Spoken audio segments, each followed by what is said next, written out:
Hello students, this is Neha Dixit and I welcome you all to Vidya हट।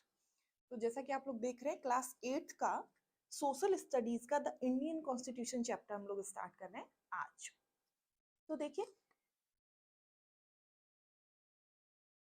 आज की class में कुछ पॉइंट है वो डिस्कस करेंगे। पॉइंट टू बी डिस्कस्ड यहाँ पे देखिए, फर्स्ट में हम ये देखेंगे कि why does a country need constitution, यानी कंट्री को कॉन्स्टिट्यूशन की नीड क्यों पड़ती है, उस किसी भी कंट्री को कॉन्स्टिट्यूशन की जरूरत क्यों है, क्या क्या ऐसे एस्पेक्ट्स हैं जिनकी वजह से कॉन्स्टिट्यूशन की नीड है, ये देखेंगे। नेक्स्ट हम लोग देखेंगे की फीचर्स ऑफ इंडियन कॉन्स्टिट्यूशन, यानी इंडियन कॉन्स्टिट्यूशन के की फीचर्स क्या क्या हो सकते हैं। तो पहला जो पॉइंट डिस्कस करेंगे वो होगा फेडरलिज्म, दूसरा होगा पार्लियामेंट्री फॉर्म ऑफ गवर्नमेंट, तीसरा होगा separation of power and third point देखेंगे फंडामेंटल राइट्स। फंडामेंटल राइट्स कितने प्रकार के हो सकते हैं, तो हमारे यहाँ पे लिखा है मैंने, right to equality, right to freedom, ना, right against exploitation, right to freedom of religion, cultural and educational right and right to constitutional remedies. इन सब को बहुत ही डेप्थ में जाकर आज हम लोग डिस्कस करेंगे, ठीक है। तो चलिए फर्स्ट पॉइंट से हम लोग देखते हैं अपना। फर्स्ट पॉइंट हमारा कहता है why does a country need constitution. तो सबसे पहले हम लोग इंडिया में रहते हैं, तो इंडिया का ही एक एक्सपेक्ट देखने की कोशिश करते हैं कि तो इंडिया जो है, इंडिया यानी जहां हम रहते हैं, वो जो कंट्री है उसमें कॉन्स्टिट्यूशन की जरूरत क्यों पड़ी, है ना। पहली चीज सबसे पहले आप लोग ये याद रखिएगा कि जब भी कभी भी किसी कंट्री में कॉन्स्टिट्यूशन होता है या कॉन्स्टिट्यूशन की बात होती है, तो इसका सीधा सीधा मतलब ये है कि वो कंट्री जो है वो डेमोक्रेटिक कंट्री है। कि डेमोक्रेसी क्या होती है, ठीक है। डेमोक्रेसी को समझने के लिए हमें अपनी ही कंट्री का एग्जांपल ले लेते हैं, ठीक है। तो डेमोक्रेसी क्या है, किसी भी कंट्री में अगर कोई भी एक कॉन्स्टिट्यूशन को, कोई भी इन द सेंस कोई भी सिटीजन एक कॉन्स्टिट्यूशन को फॉलो करके, एक गवर्नमेंट जो है, उस कंट्री की जो गवर्नमेंट है वो कॉन्स्टिट्यूशन को फॉलो करके चल रही है, यानी कॉन्स्टिट्यूशन के अकॉर्डिंग चल रही है, यानी कि उस कंट्री में गवर्नमेंट बनाई गई है और वो जो गवर्नमेंट है वो कैसी गवर्नमेंट है, वो हमारी जनता के लिए, जनता ने चुनकर उस गवर्नमेंट को बनाया है। तो ऐसी कंट्री जो है वो कहलाती है डेमोक्रेटिक कंट्री, ठीक है। और वो जो डेमोक्रेटिक कंट्री है, अगर वो डेमोक्रेसी जो है वो किसी भी कंट्री में है, तो वो कंट्री डेमोक्रेटिक कंट्री कहलाती है। लेकिन कुछ कुछ जगह ऐसा देखने में मिला है, जैसे कि हम बात करते हैं चाइना की, डेमोक्रेसी तो है लेकिन वहां पे वन पार्टी सिस्टम है। One party system in the sense कि आपको प्रेस, जैसे प्रेस होती है हमारे यहाँ, तो वो क्रिटिसाइज भी कर सकती है गवर्नमेंट को। क्या करते हैं कि जैसे मैं ही हूँ, थोड़ी देर के लिए मुझे एग्जाम्पल ले लीजिए आप लोग, तो मैं गवर्नमेंट के खिलाफ बोल भी सकती हूँ, यानी उसके अगेंस्ट में भी कुछ अपना पॉइंट रख सकती हूँ, और कुछ अच्छा, मुझे अगर अच्छी चीजें लगती हैं तो मैं अच्छी भी बोल सकती हूँ, खराब भी बोल सकती हूँ और अच्छी भी बोल सकती हूँ। तो वैसे ही क्या होता है कि एक प्रेस जो है या मीडिया जो है या आम जनता जो है, उसको कुछ भी बोलने का और कुछ भी अपनी राय रखने का अधिकार होता है।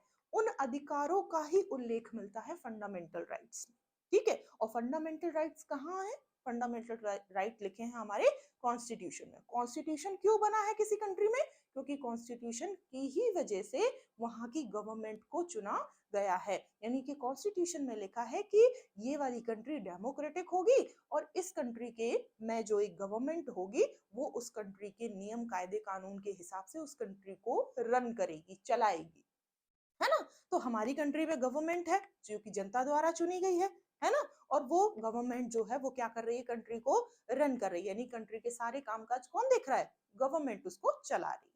तो इसी तरीके से जो है, अगर हम ये इस सवाल का जवाब ढूंढने की कोशिश करें कि क्या, कि why does a country need constitution, यानी किसी भी कंट्री को कॉन्स्टिट्यूशन की जरूरत क्या है, तो हमारा सबसे पहले एक ही आंसर होगा, और वो ये होगा कि किसी भी कंट्री को चलाने के लिए, एक अच्छे तरीके से रन करने के लिए, उसमें एक रूल रेगुलेशन की एक व्यवस्था होनी चाहिए, एक नियम कायदे कानून की एक व्यवस्था होनी चाहिए, जिसकी वजह से कोई भी अपने अधिकारों से वंचित ना रहे और अपने अधिकारों का या अपनी जो भी पावर है उसका गलत फायदा ना उठा पाए।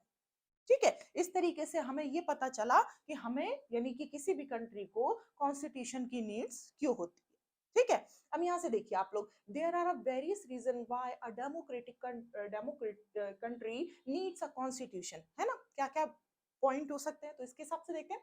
The basic ideal on the basis of which a citizen aspire to live in our country are mentioned in the constitution, यानी कि हम लोग जो है, आम जनता जो है, वो किस तरीके से जीवन यापन करेगी, क्या क्या रूल होंगे उनके रहने के लिए किसी भी कंट्री में, ये कहाँ पे लिखा गया है, ये हमारे कॉन्स्टिट्यूशन में मेंशन किया गया है। ठीक है, पहला पॉइंट समझ में आया सबको। दूसरा देखिए, दूसरा क्या कह रहे हैं, दूसरा कह रहे हैं it tells the fundamental nature of society, यानी हमारे समाज का एक नेचर, यानी किस तरीके का समाज होगा, ये भी डिसाइड कौन करता है, भी कॉन्स्टिट्यूशन डिसाइड करता है। यानी कि एक तरीके से कहीं पर डिस्क्रिमिनेशन हो सकता है, कहीं पे कुछ चीजें अलग हो सकती हैं, तो वो किस तरीके से भाईचारे के साथ लोग रहेंगे, है ना, किस तरीके से चीजें भेदभाव से मुक्त होंगी, ये भी कौन डिसाइड करेगा, हमारा कॉन्स्टिट्यूशन डिसाइड करेगा, है ना। तीसरा पॉइंट इन्होंने कहा कि to define the nature of the political system of the country, देखो पॉलिटिकल सिस्टम को समझने के लिए, है ना, राजनीति को समझने के लिए हम लोग यहाँ पे सबसे अच्छा एग्जाम्पल ऐसे ले लेते हैं, जैसे नेपाल कंट्री का ले लेते हैं। ठीक है, नेपाल के बारे में मैं थोड़ा सा आप लोग को बताती हूँ।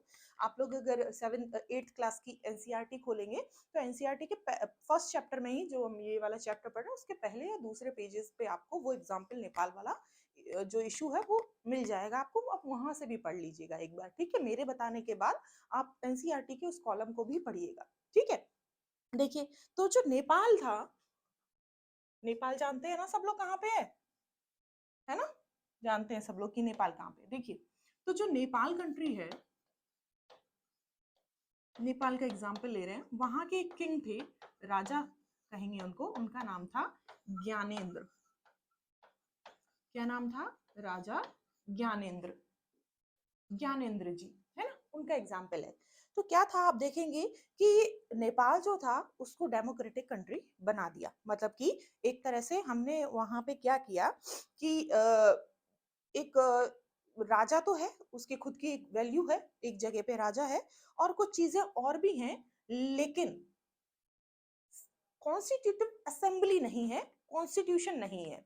यानी कि अगर हम ये देखें कि किसी भी कंट्री में कॉन्स्टिट्यूशन के हिसाब से गवर्नमेंट रन कर रही है, तो उस टाइम पे नेपाल में ऐसा कुछ नहीं था, कॉन्स्टिट्यूशन नहीं था, और कॉन्स्टिट्यूशन बनाएगा कौन, कॉन्स्टिट्यूटिव असेंबली। तो इस तरीके से हम दोनों चीजों को नकार सकते हैं, क्या, कि ना तो वहां पे कॉन्स्टिट्यूटिव असेंबली थी, और ना ही, क्योंकि जब कॉन्स्टिट्यूटिव असेंबली नहीं थी तो कॉन्स्टिट्यूशन बना ही नहीं होगा, है ना, तो कॉन्स्टिट्यूशन भी नहीं था।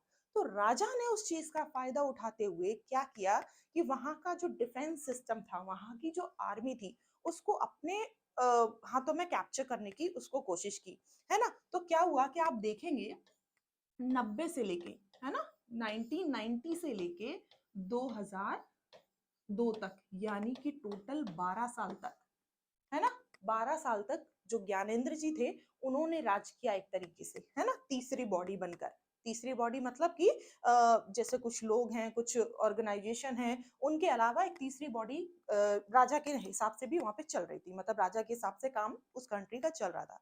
लेकिन उस टाइम पे क्या हुआ कि कुछ नेपाल के अंदर ही माओइस्ट आ गए। माओइस्ट, माओइस्ट कौन होते हैं, तो माओइस्ट को हिंदी में कहते हैं माओवादी। और माओवादी क्या है, माओवादी जो लोग थे, देखो जब भी कभी आप पॉलिटिकल साइंस पढ़ेंगे, तो कोई भी अगर किसी भी आइडियोलॉजी को लेकर आता है, तो वो किसी एक बंदे की आइडियोलॉजी नहीं होती, हमेशा ये याद रखिएगा, उसके पीछे पूरा का पूरा ग्रुप होता है, एक ऑर्गेनाइजेशन होता है। तो अगर हम यहाँ पे माओवादी या माओइस्ट नाम ले रहे हैं, तो इसका मतलब है ये एक ऑर्गेनाइजेशन है, उसके ऑर्गेनाइजेशन में जो लोग जुड़े हुए हैं इस ऑर्गेनाइजेशन से, उन सब की आइडियोलॉजी एक ही है। अब वो किस आइडियोलॉजी पे काम करते थे, क्योंकि संगठन है तो लोग जुड़े होंगे, है ना, तो वो सारे के सारे एक ही आइडियोलॉजी पर काम करते थे, जो कि ये कहते थे कि आप तलवार की नोक पर किसी से भी कोई भी काम करवा लीजिए। यानी कि सत्ता चाहिए उनको, सत्ता पर अधिकार चाहिए, लेकिन किस तरीके से चाहिए? विद्रोह करके चाहिए, सशस्त्र विद्रोह करके चाहिए। सशस्त्र विद्रोह का क्या मतलब है? सशस्त्र विद्रोह का मतलब होता है कि आप हथियार सहित, शस्त्र सहित किसी भी चीज के लिए विरोध करें, किसी भी चीज का विरोध करें, और उस टाइम पर जो सत्ता है, यानी जो राज्य सरकार है, राज्य है उस टाइम पे, जिसकी भी पावर वहां पे काम कर रही है, उसको हथियाने की कोशिश करें। तो वहां से थोड़ा सा राजा ने दिमाग चलाया, यानी ज्ञानेंद्र जी ने दिमाग चलाया, और उन्होंने कहा कि माओवादी जब हैं ही हमारे आसपास, तो क्यों ना इनका बहाना लेकर, हालांकि ये बहाना नहीं था, उनको बाद में रियलाइज होगा ये। पहले क्या किया उन्होंने? उन्होंने इस संगठन, इस ऑर्गेनाइजेशन को डरा धमकाकर लोगों के साथ मिलकर क्या किया इन्होंने? इन्होंने लोगों को अपनी तरफ ध्यान आकर्षित किया, और पूरा का पूरा जो डिफेंस सिस्टम था वहां का, उसको अपने अंडर कंट्रोल कर लिया, है ना। अब देखो, सेम चीज होती है हमारे, जब आप 9th क्लास में आएंगे बच्चा, तब सेम चीज ही आप पढ़ेंगे 9th क्लास के एक चैप्टर में, जिसमें परवेज मुशर्रफ जी का एक केस बताया जाएगा। परवेज मुशर्रफ जी जानते हैं सब लोग कौन थे? पाकिस्तान के लीडर थे, है ना। तो जब अब ये पाकिस्तान वाला केस हम लोग 9th क्लास में जब पढ़ाया जाएगा, तो हम लोग इसकी चर्चा बाद में करेंगे। अभी हम सेम सिचुएशन नेपाल की देख रहे हैं, सेम कंडीशन थी वहां पे भी, है ना। तो इन्होंने क्या किया? पूरा डिफेंस सिस्टम जो था वो अपने अंडर कंट्रोल कर लिया, पूरी सबकी आर्मी। अब आप खुद सोचिए कि पूरे देश की, यानी हमारी जो पूरा कंट्री थी, उसकी आर्मी सिर्फ राजा के अगर अंडर में आ गई, तो इसका मतलब है वो राजा कितना पावरफुल हो गया होगा। तो यहाँ पे जो ज्ञानेंद्र जी ने दिमाग चलाया, तो उन्होंने क्या किया? इस पूरी आर्मी को अपना अंडर कंट्रोल करके इन्होंने पूरे का पूरा देश पर अपना कब्जा कर लिया, कि अब यहाँ का राजा मैं हूँ। और आप सब लोग पहले से ही पढ़ चुके हैं, अगर नहीं पढ़ चुके तो मैं ये आपको फिर से अगेन बता देती हूँ, कि जब कभी भी गवर्नमेंट, किसी भी सरकार जो है, वो किसी भी कंट्री को रन कर रही है, तो इसका मतलब है वो कंट्री डेमोक्रेटिक कंट्री है, क्योंकि कॉन्स्टिट्यूशन में लिखा है कि एक सरकार बनेगी और वो सरकार हमारे देश को चलाएगी। ठीक है। लेकिन यहाँ पे क्या है? लेकिन यहाँ पे क्या है कि जब राजा, किंग, जो किंग है, वो किसी कंट्री को रन कर रहा है, तो वहां पर इसका मतलब ना तो कॉन्स्टिट्यूशन है, और ना ही वो कंट्री पूरी तरीके से डेमोक्रेटिक कंट्री कहलाएगी। बस नाम की डेमोक्रेसी है वहां पे। तो यहाँ पर वो व्यवस्था जो है वो कहलाएगी मोनार्की, यानी राजतंत्र, है ना। देखोगे आप कि 2002 तक तो सिस्टम थोड़ा ठीक था, है ना, राजा के अंडर कंट्रोल कम पावर थी। लेकिन 2002 के बाद में 2006 आते आते पूरी तरह से उन्होंने क्या कर दिया? अपने ही पावर में सारी चीजों को ले लिया, अपने अपने उसमें कैप्चर कर लिया। तो इस तरीके से आप देखेंगे कि डेमोक्रेसी से सीधा क्या स्थापित हो गया? राजतंत्र स्थापित हो गया। राजतंत्र का मतलब है मोनार्की, क्योंकि राजा की चलने लगी। अब किसी भी कंट्री की अगर आर्मी राजा के अंडर में है, एक व्यक्ति के अंडर में है, तो इसका मतलब राजा ही वहां पे सर्वोपरि माना जाएगा, है ना। तो सर्वोपरि अभी नेपाल में कौन है? राजा, राजा सर्वे सर्वा राजा।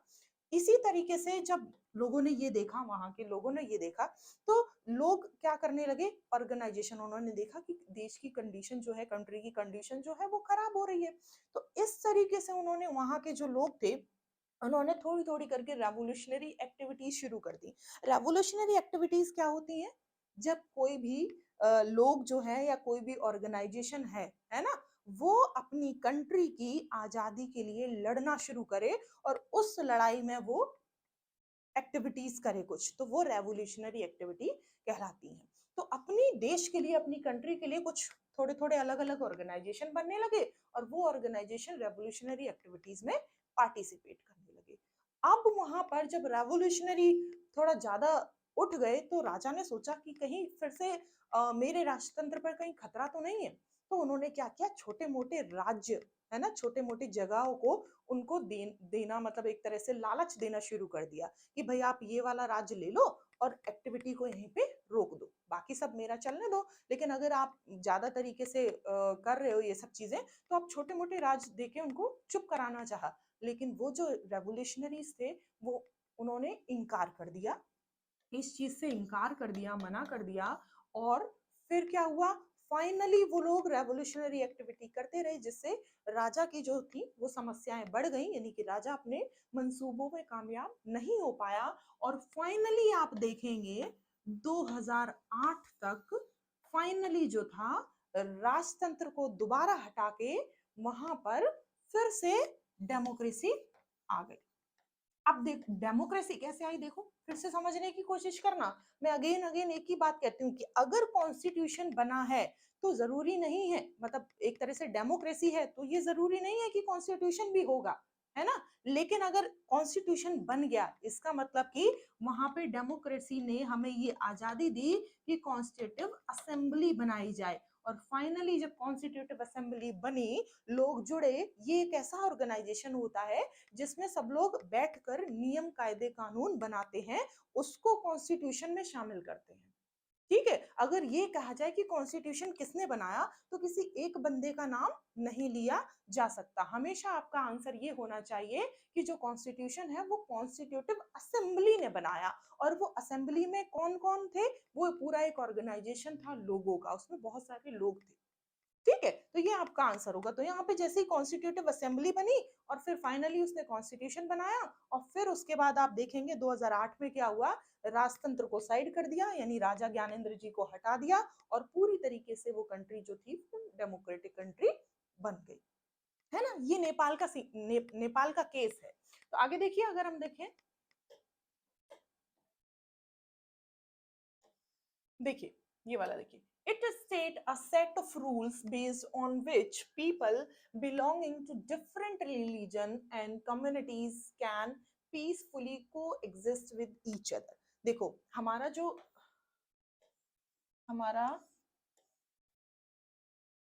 नेक्स्ट पॉइंट ये कहता है कि कॉन्स्टिट्यूशन बनाया गया, कॉन्स्टिट्यूशन की जरूरत हमें इसलिए भी पड़ी क्योंकि वहां पर एक क्लॉज दिया गया ये कि अगर कॉन्स्टिट्यूशन में जैसे कॉन्स्टिट्यूशन बना तो वहां पर हमें ये क्लॉज दिया गया, ये बताया गया कि आप एक ही कंट्री में रह रहे हो तो जरूरी तो नहीं आप सारे लोग जो सिटीजन हैं, सारे सिटीजन हैं जितने भी नागरिक है वो सारे एक ही धर्म को बिलोंग करेंगे, ऐसा तो हो नहीं सकता।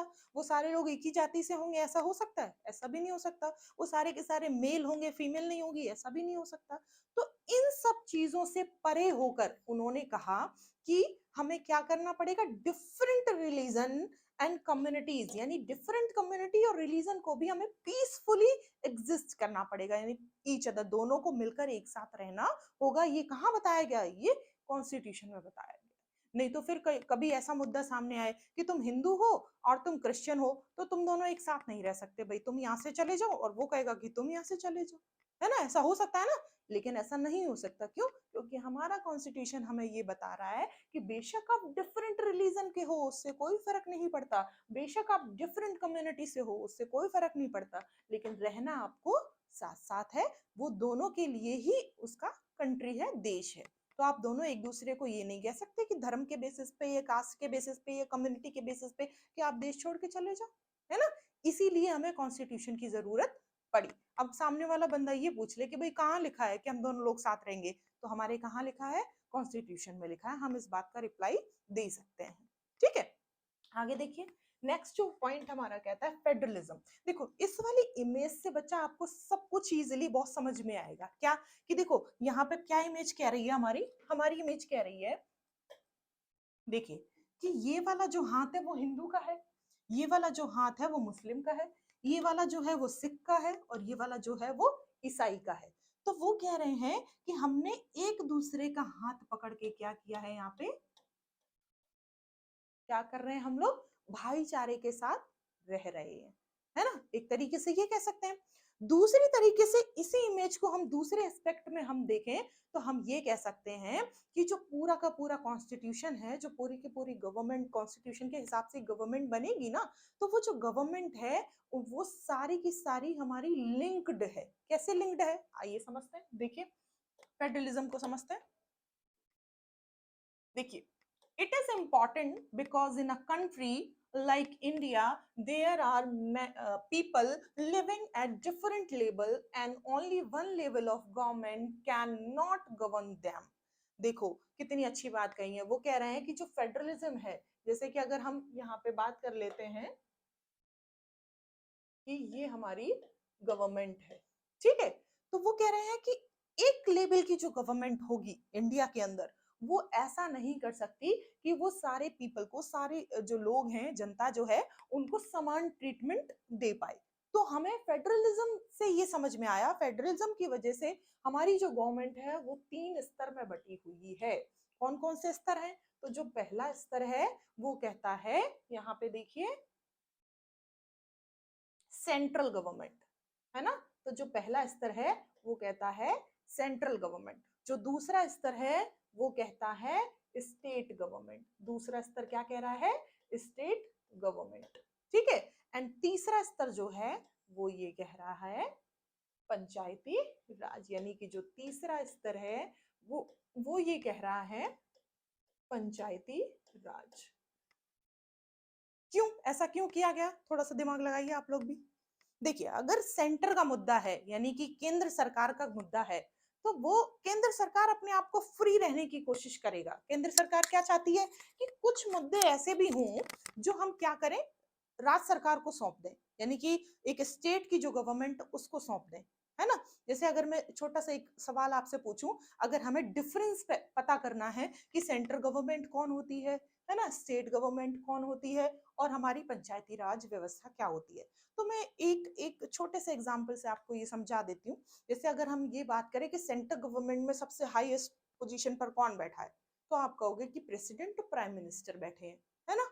तो यानी कि अगर हम बात करें कि हमारे यहाँ का हेड कौन है, केंद्र सरकार का हेड कौन है, तो आपके दिमाग में आएगा भाई सबसे ऊंचा तो पद वैसे तो राष्ट्रपति का होता है, लेकिन बाकी सारा काम कौन संभालता है? पीएम संभालता। तो सबसे बड़ा जो हेड है वो हमारे यहाँ का एक तरह से पीएम है ना, केंद्र सरकार का। लेकिन अगर मैं यही चीज आपसे पूछूं कि स्टेट गवर्नमेंट का हेड कौन है, तो आप कहोगे कि वैसे तो सबसे बड़ी पोजीशन राज्यपाल की होती है, लेकिन जो सबसे बड़ा एक कार्यकारिणी परिषद का जो एक सबसे बड़ा हेड है वो कौन है? वो सीएम है। तो वहां पीएम है, यहाँ सीएम है। यानी कि जो वो स्टेट के कायदे कानून होंगे उन पर डिसीजन कौन लेगा? सीएम लेगा। कुछ मुद्दे ऐसे हैं, और जो केंद्र सरकार से जुड़े हुए मुद्दे होंगे उन पर डिसीजन कौन लेगा? पीएम लेगा। वैसे ही जो गांव की सरकार है, यानी गांव में भी आप सबने सुना होगा, आप सब लोगों के गांव भी कनेक्टेड होंगे, है ना। गांव भी जाते होंगे ना, गर्मियों की छुट्टी में सब लोग गांव जाते हैं। तो कभी जब गांव जाएंगे तो अपने दादा से, दादी से, वहां के लोगों से पूछेगा कि अब गांव में सबसे बड़ा पोजीशन पर कौन व्यक्ति बैठता है, तो वो बताएंगे आप लोग को अच्छे से। तो देखिए, प्रधान होता है और पंच होते हैं, है ना। पंच और प्रधान। तो गांव का अगर कोई मुद्दा शॉर्ट आउट करने की बारी आती है, जैसे गांव में दो फैमिलीज में कुछ क्लैशेस हो गए, कुछ कॉन्फ्लिक्ट हुआ, तो वो मुद्दा दोनों फैमिली वाले तो नहीं आपस में सुलझा सकते, तो वो मुद्दा जाएगा पंचों के पास या गांव के प्रधान जी के पास, तो वो उस मुद्दे को सुलझाएंगे। यानी कि उस टाइम पे उस गांव का हेड कौन है? वहां पर वो पंच है और वो प्रधान है ना। ग्राम पंचायत वहीं से तो वर्ड निकला है, क्योंकि पंच बनाए गए हैं, है ना। तो एक तरीके से हमारी एक दायरा होता है चीजों को सुलझाने का। तो वैसे ही अगर हम देखेंगे यहाँ पे, तो हमने तीन, फेडरलिज्म में हमारी जो सरकार है उसको 3 स्तर में बांटा है। पहला स्तर कहता है सेंट्रल गवर्नमेंट, दूसरा स्तर कहता है स्टेट गवर्नमेंट, और तीसरा स्तर है हमारा यहाँ का पंचायती राज व्यवस्था। इस तरीके से 3 सिस्टम में हमने, 3 स्तर में इसको, 3 स्टेप्स में हमने इसको बांटा है। अब देखिए, एक छोटा सा मैं यहाँ पे और एग्जांपल देना चाहूंगी आपको, हालांकि ये आपके सिलेबस से थोड़ा सा बाहर है, लेकिन छोटे मोटे जो पॉइंट होते हैं वो अगर डिस्कस कर लेंगे तो इतना कुछ इश्यू नहीं है। आप आगे नेक्स्ट क्लास में दोबारा डीपली पढ़ेंगे, ठीक है। तो मैं यहाँ पे ही बता देती हूँ, जैसे कुछ सेंट्रल के मुद्दे हैं, तो कुछ इसमें से क्या होता है, कुछ सब्जेक्ट्स होते हैं, है ना, कुछ सब्जेक्ट्स होते हैं। जैसे एक छोटा सा एग्जांपल है कि घर के कुछ नियम हैं कि ये वाला काम जो है वो ये वाला जो डिसीजन है, घर में खाना क्या बनेगा वो मम्मी डिसाइड करेंगी कि आज खाना क्या बनेगा, है ना। लेकिन अगर कहीं घर से बाहर आप बच्चों को जाना है, तो वो भाई पापा से पूछ कर जाएंगे, मम्मी उसमें कुछ नहीं कर सकती। पापा अगर परमिशन देंगे तो आप लोग जाओगे घूमने, और अगर पापा परमिशन नहीं देंगे तो आप लोग नहीं जाओगे, है ना। कुछ मुद्दे ऐसे हैं, और कुछ मुद्दे ऐसे हैं जो, जैसे किसी की शादी की बात है, बच्चों की शादी की बात है, तो वो मुद्दा ऐसा है कि मम्मी और पापा दोनों मिलकर सॉल्व करेंगे, मतलब एक तरह से दोनों मिलकर अपनी राय देंगे, तब वो शादी का मैटर आगे बढ़ेगा। तो इस तरीके से हमने क्या किया, पावर का एक घर के अंदर हमने डिवीजन कर दिया कि मम्मी ये वाला सब्जेक्ट संभालेंगी कि घर में खाना क्या बनेगा, पापा जो है वो घूमने का सब्जेक्ट संभालेंगे और बच्चे को क्या पढ़ाई करवानी है वो वाला सब्जेक्ट संभालेंगे, और कुछ अगर ऐसा कॉमन सा मुद्दा आता है तो दोनों मिलकर शॉर्ट आउट करेंगे, यानी दोनों मिलकर एडवाइस करेंगे तब वो काम होगा। तो यहाँ पे हमने क्या किया, सेपरेशन ऑफ पावर किया। तो वैसे ही जब हम सब्जेक्ट्स की सेपरेशन ऑफ पावर की बात करते हैं तो यहाँ पर भी हमारे कुछ मुद्दे जो हैं वो सेंट्रल गवर्नमेंट संभालती है और कुछ मुद्दे जो हैं वो स्टेट गवर्नमेंट संभालती है और कुछ मुद्दे ऐसे हैं जो दोनों मिलकर संभालते हैं। समझ में आया? आगे इस चीज को और थोड़ा डिस्क्राइब करूंगी मैं, आगे देखते हैं। देखिए देखिए अभी जो जस्ट मैंने आपको एग्जांपल दिया उसी की हेडिंग है ये। देखिए क्या बोल रहे हैं, सेपरेशन ऑफ पावर, फेडरलिज्म का ही पार्ट है ये, ठीक है। सेपरेशन ऑफ पावर, यहाँ देखिए जो जुडिशरी है, जो जुडिशरी है,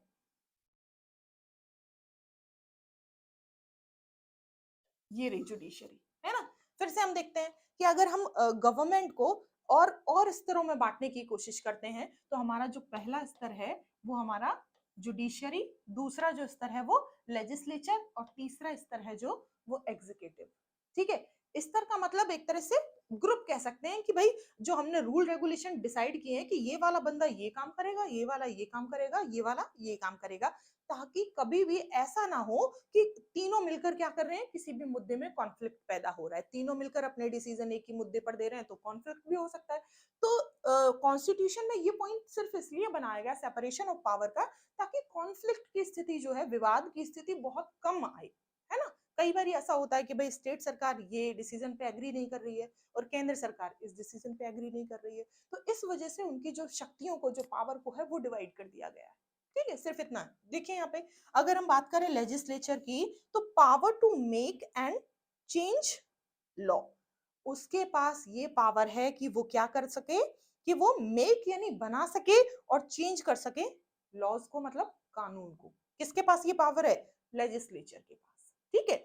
वैसे ही अगर हम एग्जीक्यूटिव की बात करते हैं तो देखिए power to put laws into action. अब देखो नियम बनाना तो इसका काम था, किसका?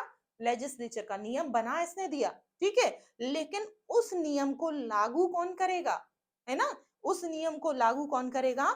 एग्जीक्यूटिव बॉडी करेगी, यानी उस नियम को एक्शन में कौन लाएगी? तो उस नियम को एक्शन में लाएगी एग्जीक्यूटिव बॉडी, ठीक है। तीसरा, अगर इस जगह से या इस जगह से चीजें बाहर जाने के बाद भी कॉन्फ्लिक्ट की स्थिति होती है या कोई मुद्दा जो है वो बिगड़ता है या किसी को कुछ नहीं अच्छा लगता है, तो फिर वो अपना पॉइंट यानी कोई भी लॉ जो है अगर उसके खिलाफ होकर कोई जाता है, किसी भी कानून को तोड़ता है, तो फिर उसके अधिकारों का संरक्षण कौन करेगा? जुडिशियरी करेगी। Power to make judgement on law, यानी कि अगर किसी ने कोई नियम के खिलाफ जाकर काम किया है तो उसके लिए बनाई गई है हमारी न्यायिक व्यवस्था, न्यायालय, जिसको जुडिशरी के नाम से जानते हैं, ठीक है। सबने सुना होगा, बचपन से सुनते आ रहे होंगे, बहुत कॉमन सा वर्ड है सुप्रीम कोर्ट, हाई कोर्ट, है ना, ये सब सुने होंगे ना, ये सब जुडिशरी का ही हिस्सा है, ठीक है। समझ आ रही है बातें, है ना।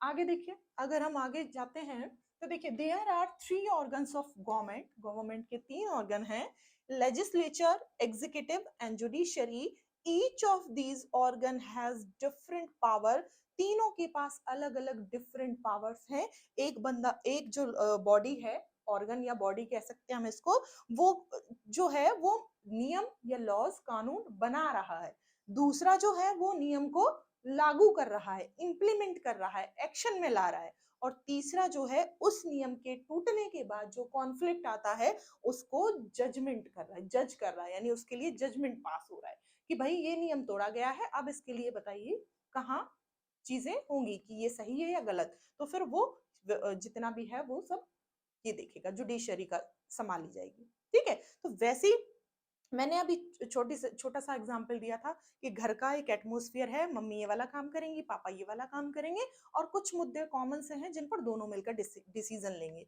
वैसे ही अगर हम यहाँ पे देखें तो जो सेंट्रल गवर्नमेंट है कुछ मुद्दे वो संभालेगी, है ना, कुछ मुद्दे जो है वो स्टेट गवर्नमेंट संभालेगी, अभी हमने बात की थी, स्टेट गवर्नमेंट संभालेगी, और कुछ कॉमन मुद्दे ऐसे हैं जो दोनों संभालेंगे, यानी बोथ, है ना।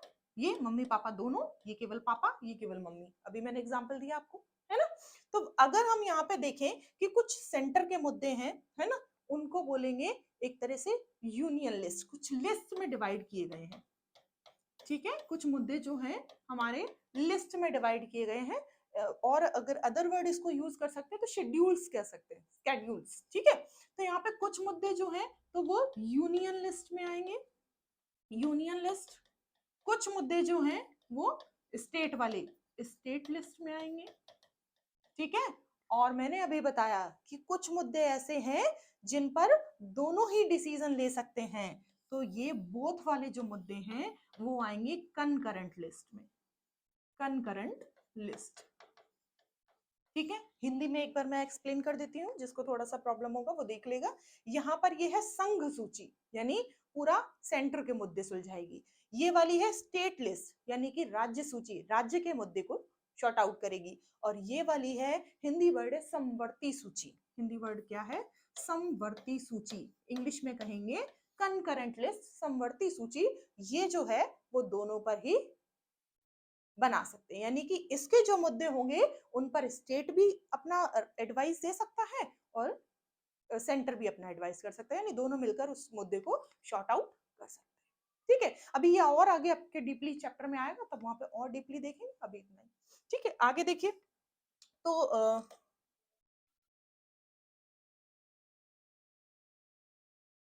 पार्लियामेंट्री फॉर्म ऑफ गवर्नमेंट देखिए, a democratic government is one where the citizen of the country have the right to elect their representative and sorry, when the constitution was being made, it was made sure that every citizens of the country, irrespective of caste, color, creed, and religion, would have the right to elect their leader, and universal adult suffrage and example where the right to vote will be given to all। देखो, हमने कहा अभी parliamentary form of government की बात हो रही है, यानी कि कॉन्स्टिट्यूशन की बात हो रही है, पार्लियामेंट की बात हो रही है। और आप सबको पता होना चाहिए कि जो कॉन्स्टिट्यूशन है वो कॉन्स्टिट्यूटिव असेंबली जो बनाई गई थी उन्होंने बनाया, लेकिन कॉन्स्टिट्यूशन में कुछ ऐसे नियम है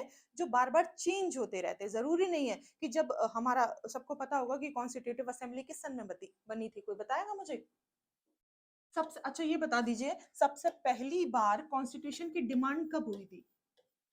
तो सबसे पहली बार इंडिया के अंदर कॉन्स्टिट्यूशन की डिमांड की गई थी 1934 में। और आप सबको पता होना चाहिए कि फ्रीडम कब मिली हमें, 47 में, लेकिन उससे पहले ही हमें 34 में ही कॉन्स्टिट्यूशन की डिमांड कर चुके थे। तो जब कॉन्स्टिट्यूशन की डिमांड चल रही थी तो उन्होंने सॉरी कॉन्स्टिट्यूशन की डिमांड हो रही थी, तो ऑब्वियस है कि कॉन्स्टिट्यूशन बनाने वाला तो कोई होगा, तभी तो कॉन्स्टिट्यूशन बनेगा। तो 34 में डिमांड की गई कॉन्स्टिट्यूटिव असेंबली बनाने की। क्या डिमांड की गई कि कॉन्स्टिट्यूटिव असेंबली बनाएंगे, ठीक है। और ये फाइनली कोशिश करते करते करते करते करते करते जो हमारी ये कोशिश पूरी हुई, ये कब हुई, 1946 में। क्या मतलब ये कि 1946 में जाके हमारी कॉन्स्टिट्यूटिव असेंबली बन गई, बन के तैयार हो गई। क्योंकि कॉन्स्टिट्यूटिव असेंबली बनने में एक बंदा या दो बंदे तो होंगे नहीं, 10 बंदे तो जुड़ेंगे नहीं, पूरा का पूरा वहां पे ग्रुप था जिसमें 299 मेंबर थे। और वो अलग अलग राजा भी थे, अलग अलग लोग थे, देसी रियासतों से लोग थे, कुछ वहां के जो रेवोल्यूशनरी एक्टिविटीज, जो अच्छे खासे पढ़े लिखे लोग थे वो थे, नेहरू जी वगैरह, है ना। तो ये जो कॉन्स्टिट्यूटिव असेंबली बनी थी, इसने जाकर फाइनली ये 46 में बनी, और इसने फाइनली 49 में जाकर, है ना, हमें क्या कराया, हमें एक कॉन्स्टिट्यूशन दिया 1949 में जाकर। और उस कॉन्स्टिट्यूशन को हमने जनवरी 1950 में जाकर इम्प्लीमेंट किया, है ना। इसीलिए भारत के हर एक बच्चे को पता होना चाहिए कि हम लोग संविधान दिवस जो मनाते हैं, मतलब संविधान एक तरह से जब बना था, उसको संविधान दिवस नहीं, सॉरी मैं गलत बोल गई, क्या बोलेंगे, रिपब्लिक डे, गणतंत्र दिवस, ठीक है। हाँ, जो गणतंत्र दिवस मनाते हैं, रिपब्लिक डे मनाते हैं, वो इसी दिन मनाते हैं क्योंकि हमारा जो कॉन्स्टिट्यूशन था वो 49 में बनकर तैयार हो गया था, लेकिन जनवरी 26 जनवरी 1950 में वो जाके लागू हुआ, इम्प्लीमेंट हुआ। इसीलिए हमारा जो रिपब्लिक डे है, जो गणतंत्र दिवस है, वो कब मनाया जाता है? 26 जनवरी को मनाया जाता है। यानी पहली बार हमने ये कब मनाया था?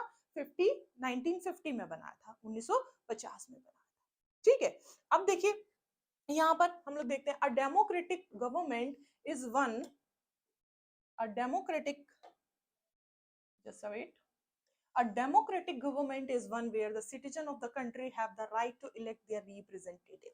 देखो, कह रहे हैं कि हर इंडिया में रहने वाले हर एक नागरिक को ये अधिकार है कि वो अपने रिप्रेजेंटेटिव को चुने, है ना? जैसे कि अभी इलेक्शन में अगर मैं खड़ी हूँ, तो फिर दुनिया को ये अधिकार है कि मुझे बनाया जाए अपना रिप्रेजेंटेटिव या नहीं। लोगों को ये अधिकार है कि हम इस वाले बंदे को चुने या इस वाले बंदे को चुने। ठीक है, आगे देखिए, it was made sure that every citizens of the country irrespective of caste, color and creed and religion, कह रहे हैं कि ये मैटर नहीं करता कि सामने वाला बंदा किस कास्ट का है, ये मैटर नहीं करता कि सामने वाला बंदा किस रिलीजन का है, और ये मैटर नहीं करता कि सामने वाला बंदे का कलर क्या है। कलर का मतलब काला और गोरा। जैसे अभी काले गोरे को लेकर हमारी कंट्री में तो ये मुद्दा अभी तक नहीं शुरू हुआ, ना कभी हुआ था, लेकिन जब आप नाइन्थ क्लास में आएंगे तो वहां पर एक साउथ अफ्रीका का चैप्टर है। साउथ अफ्रीका में वहां पर चलता था अपार्थाइड सिस्टम, है ना? अपार्थाइड सिस्टम क्या था? उसमें क्या था कि जो वहां के साउथ अफ्रीका के जो गोरे लोग थे, उनको बहुत अच्छी तरीके से ट्रीटमेंट मिलता था। जनता लोग वही है, जनता वही है, लेकिन जो गोरे लोग हैं, कलर के बेसिस पर वहां पर डिस्क्रिमिनेशन होता था कि जो गोरे लोग हैं उनको अच्छी चीजें खाने को, स्विमिंग पूल में नहाने को, अच्छी सीढ़ियों पे चढ़ने को, अच्छे टॉयलेट्स, अच्छे बाथरूम, अच्छी अच्छी हर चीजें, अच्छे पार्क, है ना, अच्छे झूले, अच्छी चेयर, सब चीजें अच्छी अच्छी। और जो काले लोग हैं उनको सारी चीजें खराब खराब, है ना? तो एक लग्जरी लाइफ जी रहे थे कौन? गोरे लोग। और एक बहुत ही पुअर लाइफ जी रहे थे काले लोग, है ना? तो वो वहां पर भी डिस्क्रिमिनेशन हुआ। वो किसके बेसिस पे हुआ? कलर के बेसिस पे, है ना? तो वो साउथ अफ्रीका के केस है, नाइन्थ क्लास में हम लोग देखेंगे। तो यहाँ पे जस्ट मैंने एग्जाम्पल दिया आपको। आगे देखिए, फंडामेंटल राइट्स। देखो, फंडामेंटल राइट्स हमारे लिए इतने इंपॉर्टेंट हैं, इतने इंपॉर्टेंट हैं, जैसे कि ये मान लीजिए आप सबके खाने में नमक जितना इंपॉर्टेंट है। अगर किसी भी इंसान को ये नहीं पता है, इंडिया में रहने वाले किसी भी इंसान को अगर ये नहीं पता है कि उसके फंडामेंटल राइट्स क्या हैं, तो ये सोच लीजिए कि वो अपनी लाइफ जो है बहुत गलत तरीके से जी रहा है। क्यों? क्योंकि जब तक आपको फंडामेंटल राइट्स अपने पता नहीं होंगे, आप उनका इस्तेमाल नहीं कर पाएंगे। और अगर आप इस्तेमाल नहीं कर पाएंगे, तो सामने वाला इंसान जो बैठा है वो आपको बेवकूफ बना देगा। कैसे? और ये जरूरी नहीं है कि हर पढ़ने वाले बच्चे को, जो लोग अपनी स्टडी कंप्लीट कर चुके हैं, अगर उनको भी ये चीज नहीं पता है तो ये उनको भी पढ़ना चाहिए। मतलब मैं मानती हूँ कि दुनिया के हर इंसान को फंडामेंटल ड्यूटीज और फंडामेंटल राइट्स पता होने चाहिए। हर एक इंसान को, चाहे वो कैसा भी इंसान हो, बूढ़ा हो, जवान हो, लड़की हो, लड़का हो, एवरीवन। ठीक है, तो यहाँ पे देखते हैं, सबसे पहला हमारा एक पॉइंट है यहाँ पे, अगर 1 मार्क का क्वेश्चन अगर आ जाता है, ऑप्शनल क्वेश्चन, कि फंडामेंटल राइट्स को हमारे कॉन्स्टिट्यूशन के अंदर कहाँ जगह दी गई है, कौन से आर्टिकल में जगह दी गई है, तो उसका आंसर आप क्या बताएंगे?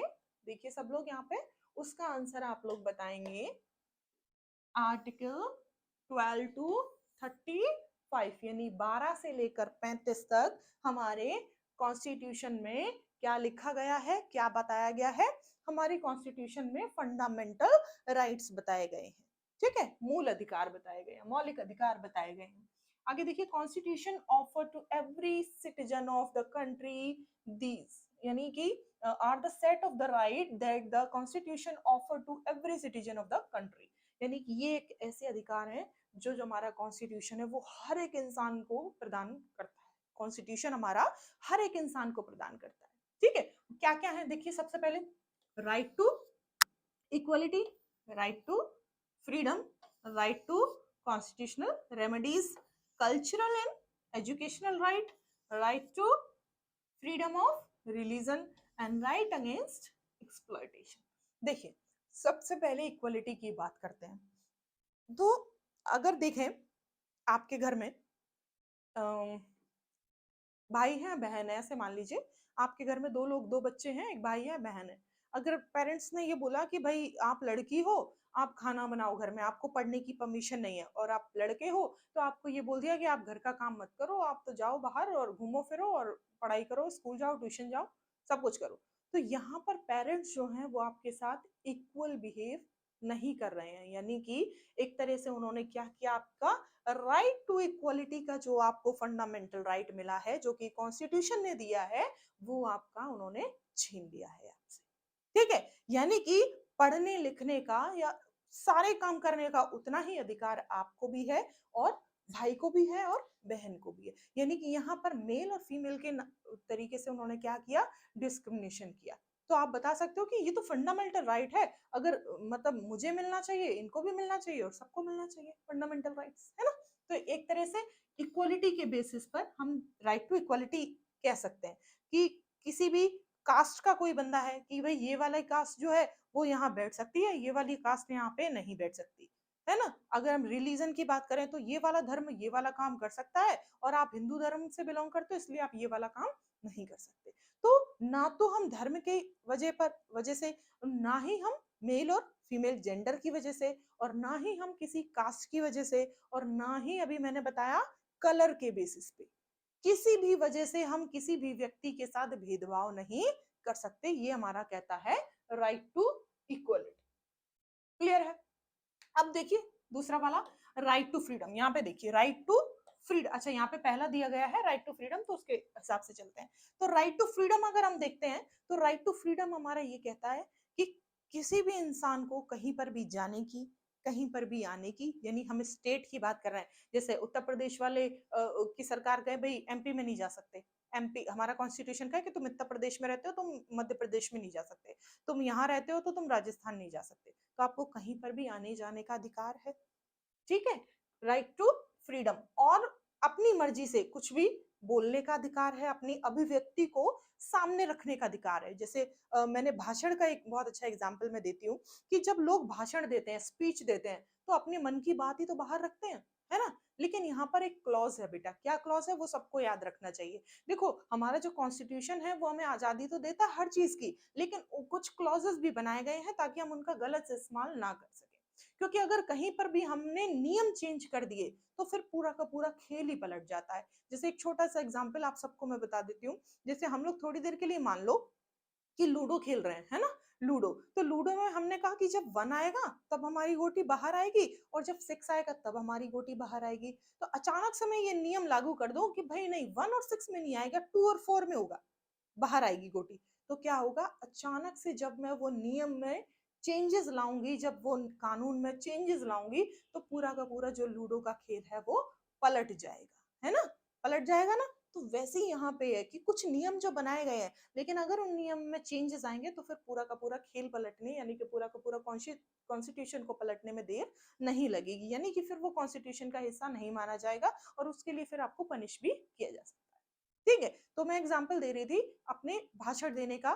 किसी में बहुत अच्छा बोलने की ताकत होती है, तो वो हमेशा स्पीच के माध्यम से अपनी जो दिल की बात है, अपनी जो मन की बात है, वो सामने वाले को बताता है ना। तो कई बार होता है कि हम स्पीच दे रहे हैं और हम लोगों को ये बता रहे हैं कि ये वाली बात मेरे अंदर चल रही है, या मेरे मन की बात ये कह रही है ना। होता है ना ऐसा कई बार। पर वहां पर आप अपने दिल की बात तो कह सकते हैं, ठीक है, हमारा कॉन्स्टिट्यूशन हमें ये इजाजत देता है, लेकिन वहां पर आप कोई भी अपशब्द का इस्तेमाल नहीं कर सकते, ऐसा किसी भी चीज का इस्तेमाल नहीं कर सकते जिससे सामने वाले की भावनाओं को, फीलिंग्स को ठेस पहुंचे, है ना। ऐसा नहीं कर सकते किसी को भी गाली दे दो और चले जाओ, ऐसा नहीं बोल सकते। तो हमने यहाँ पे देखा कि हमारा जो कॉन्स्टिट्यूशन हमें ये इजाजत तो दे रहा है, ये परमिट तो कर रहा है कि हम अपनी फीलिंग्स को, अपने जो दिमाग के जो हमारे दिमाग में चल रहा है, जो बातें आ रही हैं, उनको, अभिव्यक्ति को, जो हमारी सोच है उसको हम सामने रखें, है ना। सब लोगों को बताएं कि मैं ऐसा सोचता हूँ। अगर किसी को क्रिटिसाइज भी करना है तो वो एक तरीके से करना है, अब शब्द नहीं हम बोल सकते। तो वहां पर ये क्लॉज है फ्रीडम वाले, उसमें ये क्लॉज बताया गया कि आप किसी की भावनाओं को आहत नहीं कर सकते, यानी उसको हानि नहीं पहुंचा सकते। ठीक है, चलिए आगे देखिए। Right against exploitation. Right against exploitation क्या कहता है कि जैसे आपने देखा होगा बहुत छोटे छोटे बच्चे होता है। अच्छा, एक्सप्लॉयटेशन का मीनिंग पहले समझ लेते हैं। एक्सप्लॉयटेशन का मीनिंग होता है शोषण। शोषण यानी शोषण का प्रॉपर अगर हम एक सेंटेंस में इसको एक्सप्लेन करें तो हम ये कह सकते हैं कि किसी भी इंसान का हम गलत तरीके से इस्तेमाल लें, या किसी चीज किसी भी इंसान का हम फायदा लें कि हाँ भाई उसमें ये चीज है, तो हम उसको गलत तरीके से बता सकें कि ऐसा ऐसा कर सकते हैं। तो इस तरीके से क्या होता, हमारा जो थर्ड है वो कहता है the right against exploitation. Exploitation का मतलब है शोषण। आप किसी का भी शोषण नहीं कर सकते। ठीक है, आगे देखिए नेक्स्ट वन। नेक्स्ट हमारा कहता है the right to freedom of religion. Freedom of religion अभी हमने बात कर रही थी कि हमारा मन है, हमारे ऊपर ये हमें कॉन्स्टिट्यूशन ये अधिकार देता है कि हम किसी भी धर्म को अपना सकते हैं। मैं चाहूं मैं हिंदू धर्म को बिलोंग करूं, अपना लूं, मैं चाहूं मैं मुस्लिम धर्म को अपनाऊं, मैं चाहूं तो ईसाई, मैं चाहूं तो सिख। इस तरीके से मैं, मेरे ऊपर कोई बाउंडेशन नहीं है। तो क्योंकि हमारा जो संविधान है वो हमें परमिशन देता है कि मैं किसी भी धर्म को एक्सेप्ट कर सकती हूँ। ठीक है, आगे देखिए कल्चरल एंड एजुकेशनल राइट। देखो सबसे पहले अब जो बंदा जिस धर्म का होता है उसी का प्रचार प्रसार करता है ना। ऐसा तो है नहीं कि आप हिंदू हो और मुस्लिम धर्म का प्रचार प्रसार करोगे। तो हमारा जो कॉन्स्टिट्यूशन है वो ये हमें राइट देता है कि जिस धर्म में हम हैं अभी, उस धर्म का ही हम लोगों तक अच्छा बुरा जो भी है अच्छा ही बताएंगे, क्योंकि प्रचार प्रसार करेंगे तो सब लोग अच्छी चीजें बताएंगे।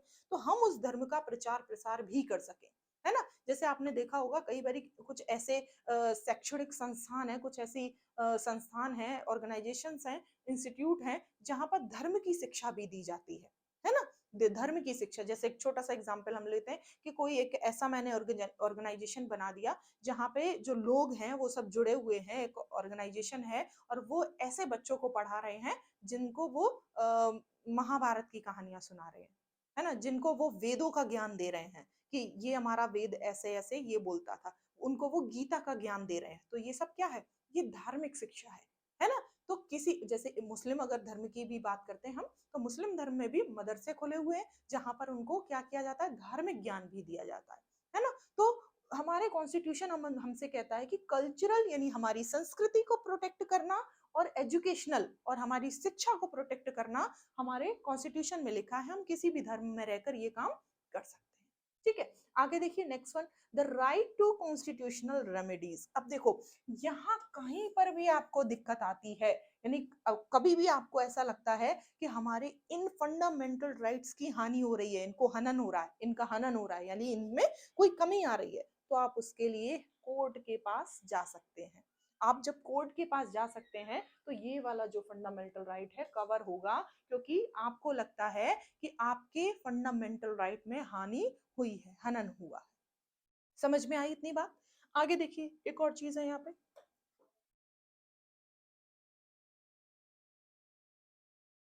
देखिए these rights give every citizens of the country the right to be considered equal, not to get discriminated based on caste, culture, religion, to get equal educational opportunities and to be equal in front of the law।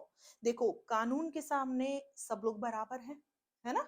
Equality वाला हमारा ये भी कहता है कि आप जो हमने अभी राइट टू इक्वलिटी पढ़ा, वो ये कहता है कि फर्क नहीं पड़ता कि आप हिंदू हैं मुस्लिम हैं, फर्क नहीं पड़ता कि आप काले हैं गोरे हैं, फर्क नहीं पड़ता कि आप अनपढ़ हैं या फिर पढ़े लिखे हैं, फर्क नहीं पड़ता आप लड़की हैं या लड़का हैं, कुछ भी मैटर नहीं करता। आपके लिए कानून के जो नियम हैं सबके लिए वो एक समान होंगे। यानी कानून के नियम, कानून के समक्ष समानता भी एक फंडामेंटल राइट है। ऐसा नहीं है कि आप अनपढ़ हैं तो आपको कम सजा मिलेगी या ज्यादा सजा मिलेगी, आप पढ़े लिखे हैं तो आपको कम सजा मिलेगी। कानून की नजर में आप इक्वल सिटीजन, इक्वल राइट है सब। आगे देखिए, तो वो कह रहे हैं कि देखिए base caste culture, caste culture religion के बेसिस पे भी डिस्क्रिमिनेशन नहीं हो सकता, डिस्क्रिमिनेटेड नहीं हो सकते। ये भी हमारा एक फंडामेंटल राइट कहता है। देखिए equality, freedom, exploitation, against exploitation, freedom of religion, educational and cultural right and constitutional remedies. ठीक है, आगे देखिए, चलिए यहाँ पर देखो बार बार जो कास्ट की बात आ रही है, देखिए जो बार बार कास्ट की बात आ रही है, फंडामेंटल राइट्स थोड़ा सा और एक्सप्लेन अच्छे से करेंगे। देखिए उससे पहले 2 मिनट की एक स्टोरी मैं आपको सुनाना चाहूंगी कि जो फंडामेंटल राइट्स की जब हम बात करते हैं तो सबसे ज्यादा कास्ट और रिलीजन पर फोकस इतना क्यों कर रहे हैं हम लोग बार बार? क्योंकि जो हमारा एंशियंट टाइम रहा है, पुराना जो हमारा जिसे हम एक तरह से हिस्ट्री के तौर पर जितनी भी चीजों को पढ़ते हैं, वहां पर हमें ज्यादातर यही देखने को मिलता है। क्या देखने को मिलता है? कि लोग जो है वो या तो कास्ट की वजह से सफर कर रहे हैं या फिर धर्म की वजह से सफर कर रहे हैं। है ना? होता है ना। इक्वालिटी वाले चैप्टर में भी हमने ये चीजें देखी थी कि कई बारी बंदा किसी काम के लिए जा रहा है तो उसका कास्ट पूछ के उसको रिजेक्शन मिल रहा है। कई बारी बंदा किसी काम के लिए जा रहा है तो उसको धर्म के बेसिस पे जाके रिजेक्शन मिल रहा है कि आप इस धर्म के हो, इसलिए हम आपके साथ ये काम नहीं करेंगे। तो क्या हो रहा है कि बार बार हमें कास्ट और धर्म को लेकर ही चीजों को फेस करना पड़ता है। तो अगर यहाँ पे एक अंबेडकर जी को मैं एक बार थोड़ा सा एक्सप्लेन करना चाहूंगी। अंबेडकर जी हमेशा जो फेस किया, उन्होंने जो प्रॉब्लम्स फेस किए वो कास्ट को लेकर फेस किए। लेकिन अंबेडकर जी जैसे हम लोग अभी भी आज भी जब कॉन्स्टिट्यूशन डे मनाते हैं, कॉन्स्टिट्यूशन डे जब भी मनाते हैं तो अंबेडकर जी को पूछते हैं, है ना? क्योंकि अंबेडकर जी ही की वजह से ही हम लोगों को कॉन्स्टिट्यूशन आज मिला है और हम उसको फॉलो कर रहे हैं। तो लेकिन एक व्यक्ति तो कॉन्स्टिट्यूशन नहीं बना सकता। फादर जरूर हमने उनको बना दिया, लेकिन एक व्यक्ति तो कॉन्स्टिट्यूशन नहीं बना सकता। तो उसके पीछे और भी बहुत सारे लोगों की मेहनत है। लेकिन अम्बेडकर जी जो थे, क्योंकि वो खुद शेड्यूल कास्ट से बिलोंग करते थे, इस वजह से एक मुद्दा उन्होंने ऐड किया हमारे कॉन्स्टिट्यूशन में, रिजर्वेशन का, यानी कि आरक्षित स्थानों का। है ना? रिजर्वेशन जिसको हिंदी में कहेंगे एक सुरक्षा स्थान या फिर आरक्षित स्थान। है ना? तो जब इस क्लॉज को कॉन्स्टिट्यूशन में डाला गया, आरक्षण को जब डाला गया, आरक्षण को जब इसमें डाला गया, तो वहां पे हमें देखने को मिलता है कि जो अंबेडकर जी थे उनकी आइडियोलॉजी ये कहती है कि बेशक, क्योंकि उस समय की जो कंडीशन थी शेड्यूल कास्ट के लोगों की और अपर क्लास के लोगों की, वो बहुत मतलब डिसबैलेंस थी, मैच नहीं खाती थी। वो बहुत अच्छी अच्छी जगह पे पोस्टेड थे, बहुत अच्छी जगह पे रहते थे, और यहाँ जो शेड्यूल कास्ट जो थी वो तो ना तो अच्छी नौकरियों पे थी, ना ही अच्छे स्कूलों में उनके बच्चे पढ़ते थे, ना ही वो अच्छे घरों में रहते थे। तो कंडीशन खराब थी, ये बात ठीक है। लेकिन उन्होंने फिर भी इस चीज को सामने रखा, उन लोगों को बताया कि सिर्फ आरक्षित सीटें तो मिल सकती हैं आपको, लेकिन सत्ता में पावर हासिल करने के लिए सिर्फ आपका आरक्षण से काम नहीं चलेगा। उनकी ये आइडियोलॉजी कहती है कि अगर आपको पावर भी चाहिए, अगर आपको चीजें अच्छी चाहिए और पावर भी चाहिए, है ना, उतना ही सम्मान भी चाहिए, क्योंकि इंसान की डिग्निटी भी उतनी ही मेंटेन रखनी पड़ती है। इंसान को सिर्फ पैसा और पावर से काम नहीं चलता। आपको सम्मान जीने के लिए, जिंदगी अच्छी जीने के लिए, एक अच्छी लाइफ जीने के लिए सम्मान भी चाहिए होता है ना? तो वहां पे उन्होंने कहा कि आपको बेशक ये सब चीजें मिल रही हैं, आरक्षण मिल रहा है, लेकिन आप इतने बेफिक्र मत रहिए, इतने बेफिक्र मत होइए ताकि आपको सम्मान ना मिले। आप ये सोचिए कि आपको पावर मिल रही है, आपको आरक्षित जगह में सीटें मिल रही हैं, तो आप उन पर काम करिए, लेकिन सत्ता में अपनी भागीदारी भी बनाइए। और सत्ता के अलावा जितनी भी हमारे जो पब्लिक सर्विस कमीशन है, यूपीएससी कैसे कहते हैं जिसे, है ना, तो वो जो हिंदी में क्या कहेंगे, हिंदी में लोक सेवा आयोग कहेंगे। तो जो लोक सेवा आयोग है उसमें भी अपनी जगह रखिए। क्यों? क्योंकि वो कहते हैं कि आप कितना भी अच्छे से मेंटेन करके अपनी लाइफ को रखिए, लेकिन कई बार क्या होता है कि जो पावर होती है वो अभी भी सवर्ण हिंदुओं के हाथ में ही है। तो वो कहते हैं कि आप अपनी आइडियोलॉजी को इस तरीके से निखारिए, इस तरीके से बनिए कि आप उनके अगर बराबर में बैठे हो तो आपका दिमाग उतनी ही तेज चले जितना कि सवर्ण हिंदुओं का चल रहा है। तो उन्होंने कभी भी आरक्षण पे इतना फोकस नहीं किया जितना उन्होंने ये चीज बोली है कि आरक्षण लीजिए, लेकिन जब तक आप समान ना हो जाए तब तक लीजिए। उन्होंने कहा कि अपनी आइडियोलॉजी को, अपने दिमाग को इतना शार्प बनाइए कि आप उनके बगल में बैठे उनसे कमजोर ना दिखे। तो अम्बेडकर जी की आइडियोलॉजी ये कहती है।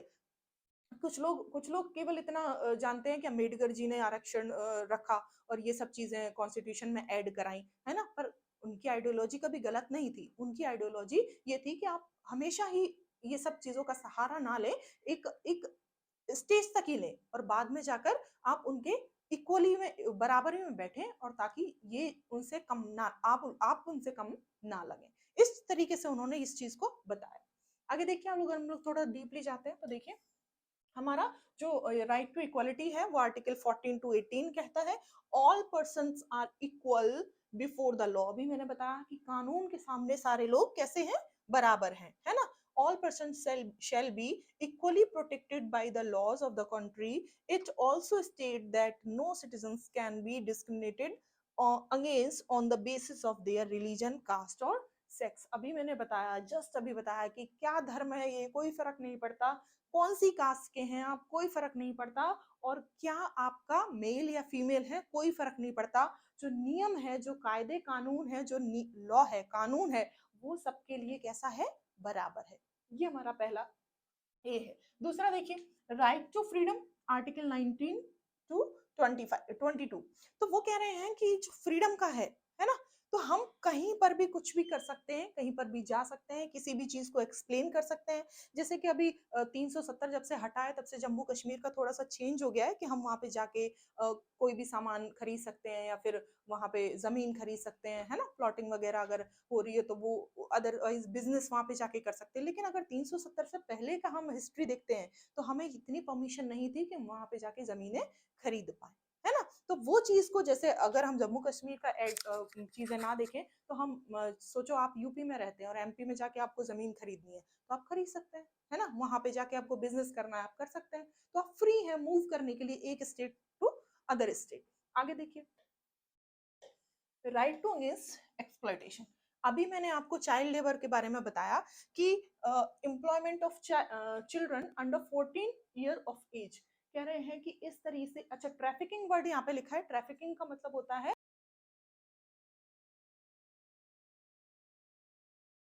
किसी भी इंसान को जाकर कहीं पे भी बेच दो और बोल दो कि भाई आज से ये तुम्हारा पूरी जिंदगी भर गुलाम रहेगा और आप इससे कुछ भी करवाइए। तो मानव व्यापार यानी ट्रैफिकिंग पर। और फोर्स लेबर, फोर्स लेबर अभी मैंने एग्जांपल दिया था आपको छोटे बच्चों का, कि जितने भी 14 साल से कम उम्र के बच्चे हैं उनको आपने देखा होगा किसी भी चाय की शॉप पे काम कर रहे हैं, खिलौनों की शॉप पे काम कर रहे हैं, है ना, और किसी भी होटल में बर्तन धोने का काम कर रहे हैं, है ना। तो इस तरीके से वो कह रहे हैं अंडर 14 ईयर्स ऑफ एज, मतलब 14 साल से जो अंदर के बच्चे हैं, छोटे बच्चे हैं, उनको जो गवर्नमेंट है वो स्कूलिंग का जो एजुकेशन है वो फ्री ऑफ कॉस्ट देती है, उनके लिए कोई चार्जेस नहीं है। ठीक है, तो इस तरीके से ये वाला हमने देखा। नेक्स्ट देखिए, right to freedom of religion.